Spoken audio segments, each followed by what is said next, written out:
네, 이번 연도 한 번 더 인사합시다. 우리 금요기도에 매주 나옵시다. 시작.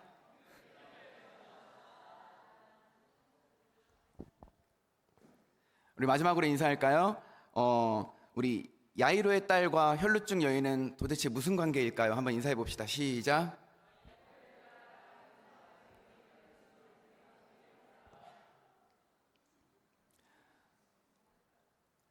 네, 이 시간에는 야이로의 딸과 혈루증 여인은 도대체 무슨 관계일까라는 제목으로 하나님 말씀 나누도록 하겠습니다. 우리가 오늘 보게 되는 성경은 마가복음입니다. 마가복음 5장을 보게 되는데 이 마가복음 5장 후반부에 보게 되면 두 가지의 이야기가 등장합니다. 첫째는 회당장이라고 하는 이 야이로라고 하는 사람의 딸이 죽습니다. 그 딸이 죽은 사건이 첫 번째로 등장하고요. 두 번째로는 이 혈루증이라는 병에 걸린 여인이 예수님으로부터 고침받는 사건이 등장합니다. 그런데 이 두 가지 이야기를 이 마가복음을 쓴 마가는 굉장히 독특하게 기록을 하고 있습니다. 보통 한 사건이 시작하고 끝나고 나면 그 다음에 새로운 이야기를 시작하면서 기록을 하는데 지금 이 야이로의 딸 사건과 혈루증 걸린 여인의 사건은 섞여 있어요. 그러니까 이 회당장 야이로의 딸 사건이 나와 있고 그 사건 중간에 마치 뜬금없이 삽입되어져서 기록된 이야기가 바로 우리가 오늘 읽은 본문의 말씀입니다. 예를 들면 우리가 햄버거를 먹을 때 햄버거의 중간에 있는 고기가 있고 고기를 감싸고 있는 빵이 있지 않습니까? 그런 것처럼 지금 이 우리가 방금 읽었던 이 혈루증에 걸린 여인의 이야기를 지금 야이로의 딸 사건이 감싸고 있는 것이죠.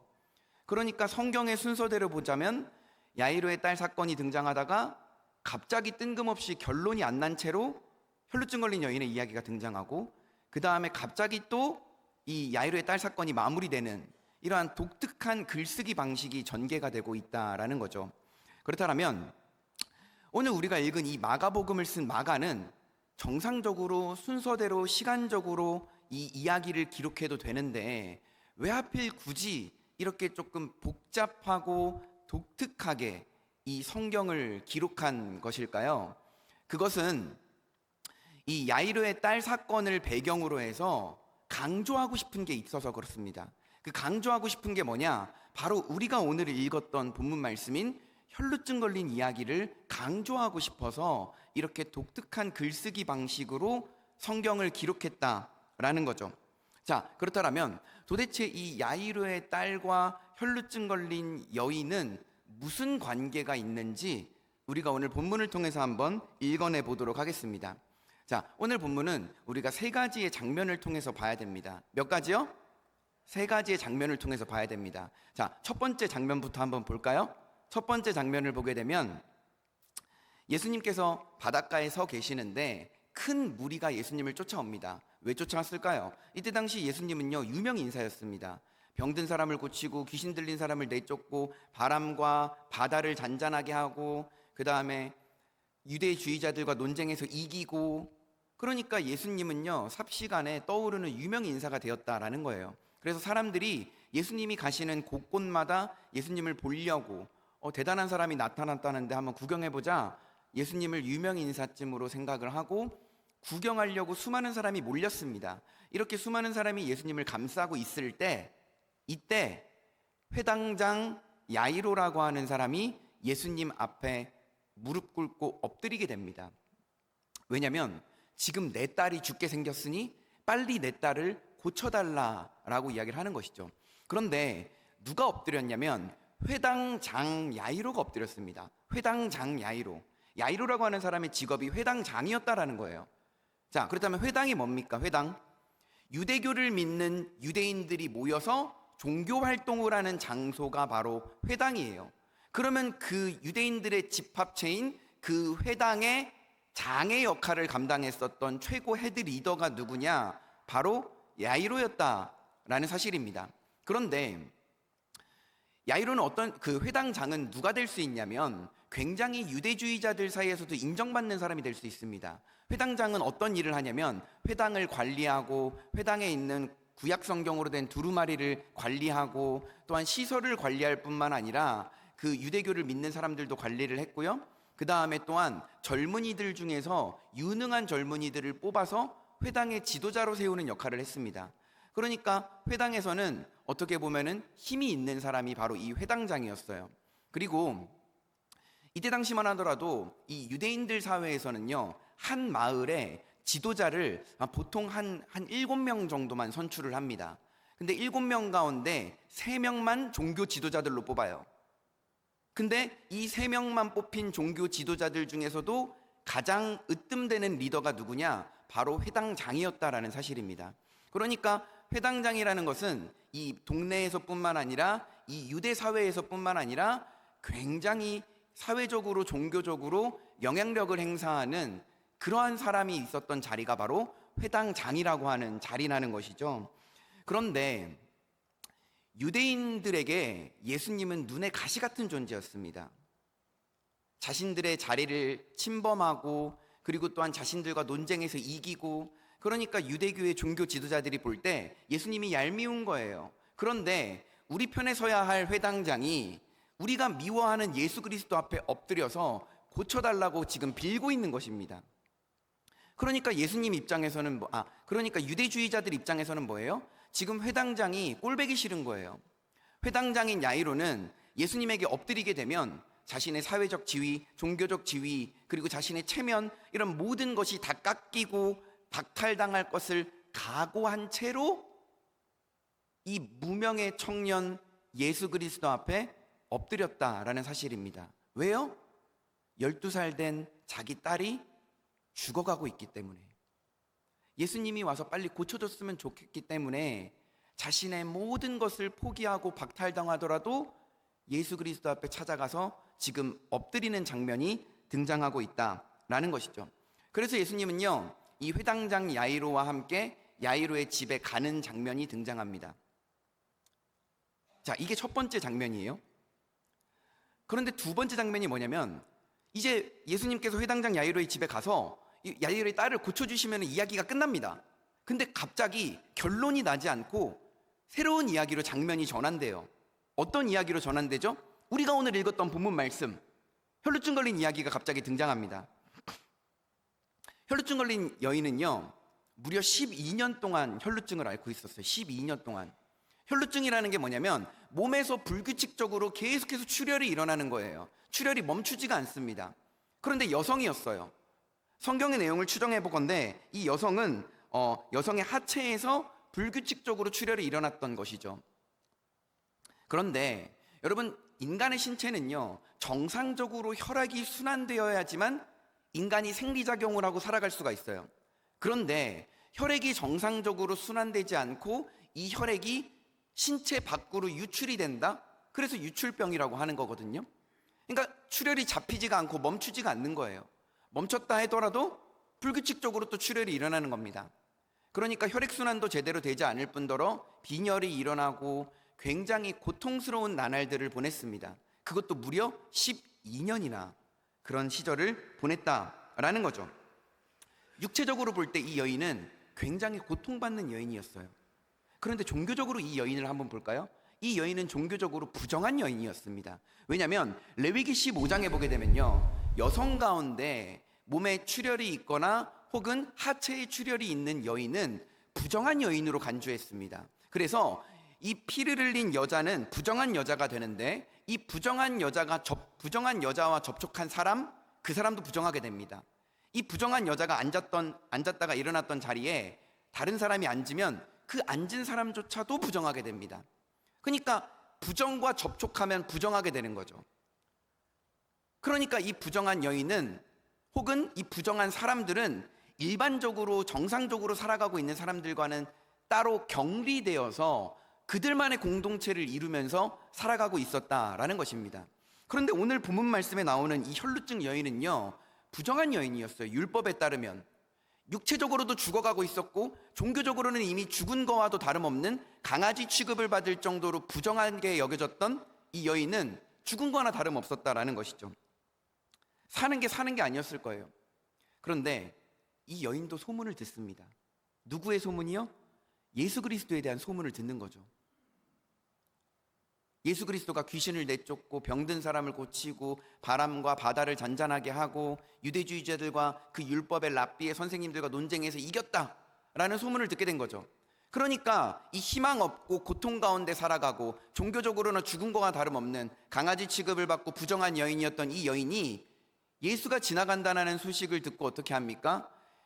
그 부정한 사람이 정상적인 일반적인 사람들 사이에 들어가면 안 되는데 그 금기를 깨고 그 사람들 사이를 아마 비집고 들어갔을 거예요. 그래서 예수의 옷에 이렇게 그 여인이 절박한 손을 뻗어서 예수의 옷을 만지게 되었다라는 겁니다. 그런데 예수님께서 뭐라고 반응하시냐면 누가 내 옷을 만졌다라는 것을 느끼신 예수님께서 누가 내 옷을 만졌느냐라고 말씀을 하세요. 예수님은 지금 수많은 사람들에게 둘러싸여져 있습니다. 그러니까 이미 벌써 어깨도 부딪히고 간접적으로 막 부딪히고 사람들이 막 인산인해를 잃어가지고 북적북적대고 있을 때 다 부딪혔을 텐데 예수님은 유독 이 여인이 자신의 옷을 살짝 손댄 것만 이 미묘한 이 접촉에 예수님께서는 반응하세요. 왜냐하면 다른 사람들과의 접촉은 물리적 접촉이었지만 이 여인과의 접촉은 영적인 접촉이었기 때문입니다. 이 여인은요, 예수 그리스도에게 가면 나을 거야, 내가 듣는 이 소문이 사실이라면, 이것이 진짜 맞는 얘기라면 나는 예수에게로 가면 낫는다. 그래서 정말 절박한 심정, 절실한 심정을 가지고 예수 앞에 손을 뻗었을 것이라는 사실이죠. 그런데 예수의 옷에 손을 뻗었을 때 어떻게 됩니까? 이 여인이 가지고 있던 모든 죄와 부정과 육체적인 질병이 예수에게로 전가가 되기 시작합니다. 예수님은요, 이 땅에 왜 오셨냐면 죽기 위해 오셨어요. 예수님 왜 태어나셨냐면 죽기 위해 태어나셨습니다. 죽기 위해 살아가셨어요. 죽기 위해 십자가 지셨어요. 이 땅에 오셔서 우리의 모든 부정, 우리의 모든 죄를 혼자 독박 쓰시고 짊어지시고 죽기 위해서 이 땅 가운데 오셨다라는 것이죠. 예수님은 그 목적에 부합하게 이 여인의 육체적인 질병뿐만 아니라 영적으로 병들어 있는 이 죄와 부정까지도 예수님께서 가져가셨다라는 것입니다. 이 여인이 예수님에게 한 접촉은 단순히 그냥 접촉한 물리적 접촉이 아니라 영적인 믿음의 접촉이었다라는 것이죠. 예수님께서는 그 믿음을 보시고 이 여인을 부르십니다. 그래서 어떻게 합니까? 내 믿음이 너를 구원하였다라고 하면서 고쳐주시게 되었다라는 거죠. 그런데 이 예수님께서 이 여인에게 여인을 고쳐주시는데, 여인이 예수님에게 뭐라고 하냐면 33절 말씀을 한번 볼까요? 33절 말씀을 보면, 여자가 자기에게 이루어진 일을 알고 두려워하여 떨며 와서 그 앞에 엎드려 모든 사실을 여쭈니라고 기록하고 있습니다. 여자는 지금 자기에게 이루어진 일을 알고 두려워하여 떨며라고 기록합니다. 지금 두렵고 떤다고 이야기를 해요. 왜 두렵고 떨어야 되죠? 여자가 지금 병에 나았잖아요. 자기에게 이루어진 일에 대해서 알게 됐잖아요. 자기에게 이루어진 일이 뭡니까? 병이 나은 거예요. 지금 병이 나았다라는 것을 안 이 여자는 기뻐해도 모자랄 판에 두려워하고 떨고 있습니다. 왜 두렵고 왜 떨어야 되죠? 부정한 여인, 부정한 사람들은 일반적인 사람들, 그들의 언어로 치면 정결한 사람들의 무리에 들어오면 안 됩니다. 왜냐하면 부정 타게 되는 것이죠. 부정이 옮게 되는 것이죠. 그래서 격리된 채로 그들만의 공동체를 이루고 살아야 됐습니다. 만약에 부정한 사람이 고의로 일부러 부정을 옮기기 위해서, 부정을 전염시키기 위해서 정결한 사람들이 사는 공동체에 들어온다? 그럼 율법에 의해서 심판받습니다. 유대 공동체에서 쫓겨나는 것은 물론이고 돌에 맞아 죽을 수도 있는 율법의 처벌을 받을 수도 있어요. 비록 이 여인은 지금 예수 그리스도와의 접촉을 통해서 자신의 병이 나았다라는 것은 알게 되었지만 이제 두렵고 떨리는 거예요. 왜요? 율법에 의해서 심판받고 죽을까봐. 병은 나았지만 목숨이 끊어질까봐 이 여인은 지금 두려워하고 떨고 있다라는 사실입니다. 여러분, 사도행전 16장에 보면 바울과 실라가 감옥에 갇혀요. 감옥에 갇히면서도 이들은 하나님을 찬송합니다. 그러니까 어떻게 되죠? 감옥이 무너져 내려요. 그러니까 갇혀있던 죄수들이 아싸 감옥이 무너져 내렸다 하고 도망가 버립니다. 다 탈옥을 해버려요.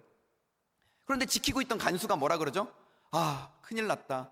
이 죄수들을 지키지 못하고 다 도망가 버렸으니 모든 책임은 내가 지겠구나. 그래가지고 이 간수가 자결하려고 할 때 그때 말리죠. 그러니까 간수가 바울과 실라를 향해서 뭐라 그럽니까? 두려워 떨면서 선생님이여 내가 어떻게 하여야 구원을 얻을 수 있나이까? 라고 물어보게 되죠. 그러니까 바울이 뭐라 그럽니까? 주 예수를 믿으라 그리하면 너 안의 집이 구원을 받으리라. 지금 간수가 바울과 실라 앞에서 두렵고 떨면서 물어봤듯이 이 지금 혈루증 걸렸다가 나은 이 여인도 예수 앞에 지금 이 자기가 받을 처벌이 두려워서 두렵고 떨리는 마음으로 예수께 물어보고 있는 것이라는 사실입니다. 지금 병이 나와서 기뻐해도 모자랄 이 여인은 율법에 의해서 심판받을까 봐 두려워 떨면서 예수 앞에 그렇게 아련한 모습으로 있다라는 것이죠. 그런데 예수님이 굉장히 다정하신 분이에요. 예수님이 뭐라고 하는지 아십니까? 딸아, 딸이라는 표현을 쓰세요. 여러분 성경을 보게 되면 마가복음을 쓴 마가는 혈루증 걸린 여인을 뭐라고 표현했냐면 여자라고 표현했어요.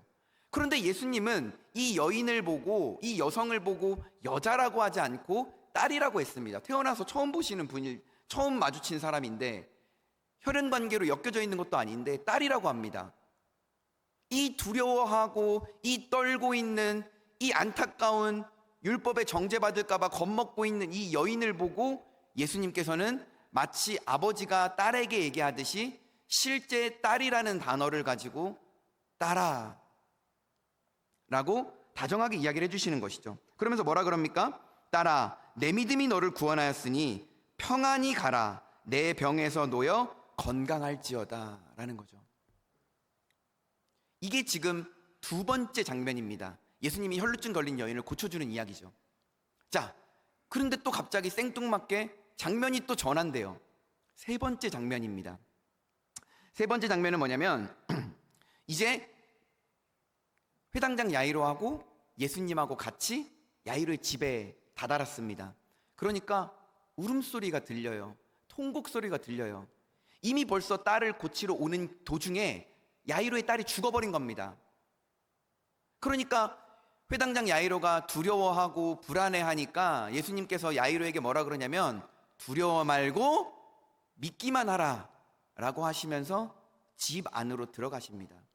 그러니까 이미 집 안은 회당장 야이로의 딸이 죽었으니까 초상집 분위기예요. 울고 불고 난리도 아닙니다. 그러니까 예수님께서 조용히 해라 라고 하시면서 뭐라고 하시냐면 이 아이는 죽은 것이 아니라 잔다 라고 표현을 하세요. 잔다. 분명 죽었거든요. 근데 예수님은 잔다라고 표현하세요. 여러분 이 잔다라는 표현은요 부활을 설명할 때 쓰는 용어입니다. 부활을 설명할 때 여러분 잔다라는 것은 뭐예요? 깨는 것을 전제로 하죠. 잔다는 것은 깨는 것을 전제로 하는 겁니다. 세상 사람들이 볼 때 죽음은 끝이에요. 죽음은 끝입니다. 하지만 크리스천들에게 죽음은 뭡니까? 부활의 소망이자 새로운 시작을 알리는 신호탄인 거예요. 그러니까 예수님께서는 죽은 소녀를 보고 죽은 것이 아니라 잔다라고 얘기를 하는 거예요. 그래서 우리 찬송가에도 보게 되면 무덤 속에 잠자던 자 그때 다시 일어나, 무덤 속에 잠자던 자가 그때 다시 일어난다 그러는 거잖아요. 예수 그리스도께서 이 땅에 재림하실 때 잠자고 있는 자들의 열매가 맺히고 그들이 부활할 것입니다. 할렐루야. 죽는 것이 아니라 잔다라고 이야기를 하는 거예요. 지금 자고 있는 거예요. 자고 있으면 어떻게 합니까? 깨워야겠죠. 예수님이 어떻게 하세요? 깨우세요. 아람어로 달리다굼. 달리다굼. 무슨 뜻입니까? 소녀야 일어나라. 소녀야 일어나라. 그래서 그 딸이 일어나게 됩니다. 살아나게 되죠. 그런데 문제가 있어요. 예수님이 딸을 어떻게 살렸습니까? 물론 말씀하셔서 살리셨지만 예수님은 행동도 하셨어요. 소녀가 죽어 있잖아요. 시체지 않습니까? 근데 시체의 손을 잡습니다. 시체에 예수님께서 손을 대세요. 그리고 달리다굼이라고 말씀하십니다. 그런데 여러분, 율법에 따르면 유대교에서는 죽은 시체는 뭡니까? 부정한 존재죠. 부정한 대상이라는 것이죠. 그래서 여러분들, 나실인들은 시체를 가까이 하면 안 되지 않습니까? 왜냐하면 하나님 앞에 서원했고 정결하게 살아가기로 약속을 했기 때문에 부정한 시체를 접촉하면 안 됩니다. 시체를 접촉한다는 것은, 병자를 접촉한다는 것은 부정이 옮을 수 있는 거예요. 그런데 예수님께서는 굳이 말씀만 하셔도, 소리만 치셔도 일어날 텐데 굳이 손을 대신단 말이죠. 부정한 여인이었던 혈루증 걸린 여인이 예수님에게 손을 댑니다. 그 여인이 가지고 있던 죄와 부정이 예수님에게 전가됐죠. 그 믿음의 접촉으로 의해서 나음을 받았습니다. 예수님께서는 죽어있는 소녀에게 달리다굼이라고 하시면서 굳이 접촉을 하십니다. 예수님이 가지신 생명을 그 야이로의 딸에게 전가시킨 거예요. 그러니까 뭐예요? 예수님은 우리의 모든 죄와 부정을 짊어지시러 오신 분, 동시에 자신이 가지신 생명을 우리에게 주러 오신 분이신 것입니다. 할렐루야. 근데 중요한 것은 어떻게 했죠? 믿음의 접촉이 있었어요. 믿음의 접촉. 그냥 접촉이 아니라 믿음의 접촉. 믿음으로 예수 그리스도 앞에 나아가서 접촉할 때, 그때 부정은 정결로 바뀌고, 사망은 생명으로 바뀌고, 어둠은 빛으로 나아가는 역사가 일어났던 것입니다. 할렐루야. 여러분, 오늘 본문 말씀에서 이 세 가지 장면이 등장합니다. 자, 그렇다면 아니 도대체 이 야이로의 딸 죽은 거하고 혈루증 열린 여인이 고침받은 거하고 이게 뭐 도대체 무슨 상관입니까? 왜 하필 야이로의 딸을 고치는 이야기가 있으면 이 이야기 중간에 혈루증 걸린 이야기가 삽입되어서 기록되어 있을까요? 마치 햄버거의 그 중간에 고기를 감싸는 것처럼 빵이 왜 그 고기를 감싸고 있을까요? 왜 혈루증 걸린 여인은 중간에 생뚱맞게 삽입이 되어서 기록이 되어 있는 것일까요? 이것은 혈루증 걸린 여인의 이야기를 강조하기 위함입니다. 자, 야이로의 딸이 죽었어요. 이것은 뭘 상징하는 건지 아십니까? 율법을 중심으로 하는 유대 공동체는 죽었다라는 것을 상징하는 거예요. 율법을 중심으로 하는 유대 공동체는 이미 죽었다라는 것을 보여주는 겁니다. 그렇다면 죽어있는 공동체 안에서 죽어있는 것보다 더 심각한 게 뭔지 아세요? 율법 때문에 죽어가고 있는 혈루증 여인인 것이죠. 죽어있는 공동체보다 더 심각한 건 그 죽어있는 공동체 사이에서 계속해서 죽어가고 있는 사람들이 있다라는 겁니다. 그 이야기를 야이로의 딸 사건 속에서 혈루증 걸린 이야기를 통해서 보여주고 있는 거예요. 이미 죽은 공동체 안에 계속해서 죽어가고 있는 사람들이 있다라는 겁니다. 뭐 때문에요?